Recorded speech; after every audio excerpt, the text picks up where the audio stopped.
It began with silence, a silence so loud it terrified an empire. The year was 1930. The British Raj ruled India with an iron hand, armies, taxes, and fear. His name was Mohandas Karamchand Gandhi. He was the man who would defeat an empire without firing a single bullet. It all started not with war, but with salt. The British taxed every single grain of salt, even the salt from India's own sea. To Gandhi, this was the perfect biting symbol of oppression. So he decided to walk. With just 78 followers, he began a journey of 390 kilometers to the sea, with a simple goal: to make his own salt. And when he finally bent down and picked up that first handful from the Dandi shore, the world gasped. An entire empire held its breath. The empire responded with pure rage. Peaceful protesters were brutally beaten. Ashrams were burned to the ground. Teens of thousands of people were thrown into prison. Then one night they came for him. "Mr. Gandhi," the officer said, "we are here to arrest you." He just smiled, calm and unbroken. "I know," he whispered.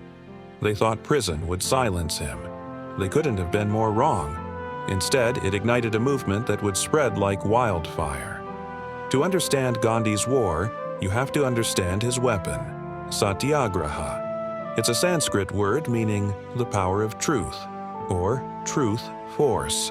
It's the courage to endure suffering without ever giving in to hatred. "An eye for an eye," he often said, "makes the whole world blind." And as the empire's bullets and batons met the unwavering, peaceful silence of the protesters, the world finally began to listen. The moral high ground was shifting. Across all of India, the unarmed rose up against the armed. Students walked out of British schools. Farmers refused to pay unjust taxes. Women began spinning their own cloth, a powerful act of economic rebellion against foreign goods. The British Empire, mighty, proud, and seemingly unstoppable, began to tremble before this barefoot saint. A British officer was famously quoted asking, "How do you fight a man who simply refuses to fight back?" They had no answer. Then came 1942, a world engulfed in the flames of the Second World War.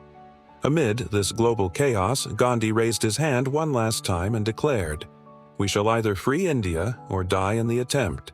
Do or die." The Quit India movement had begun. It was the final, decisive push. The British panicked. They imprisoned thousands upon thousands. But this time, the whole world was watching. The empire's mask of civility began to crack and crumble for all to see. August 15th, 1947. The Union Jack fell. The tricolor of a free India rose to the sky for the first time. The nation roared with an explosion of joy. But Gandhi was silent. While millions celebrated their hard-won freedom, he walked through burning villages in Bengal, praying for peace between Hindus and Muslims.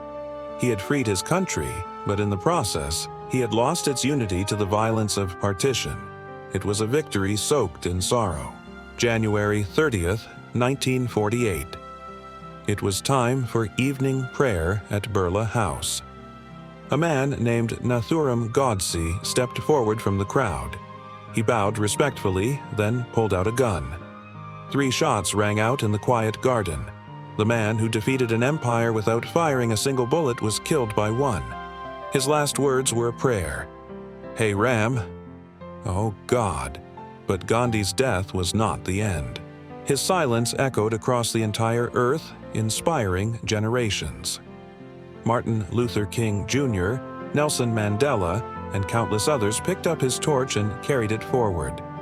Empires still rise and fall. Violence still plagues our world. Yet his message endures, a powerful whisper against the constant noise of hatred. In a gentle way, you can shake the world. And perhaps that's the real twist. He didn't just defeat an empire. In his own gentle way, he defeated hate itself. If you believe the world can still be changed without resorting to hate, share this story and let Gandhi's silence speak once again. Thanks for watching. Don't forget to like this video and subscribe for more stories that change the world.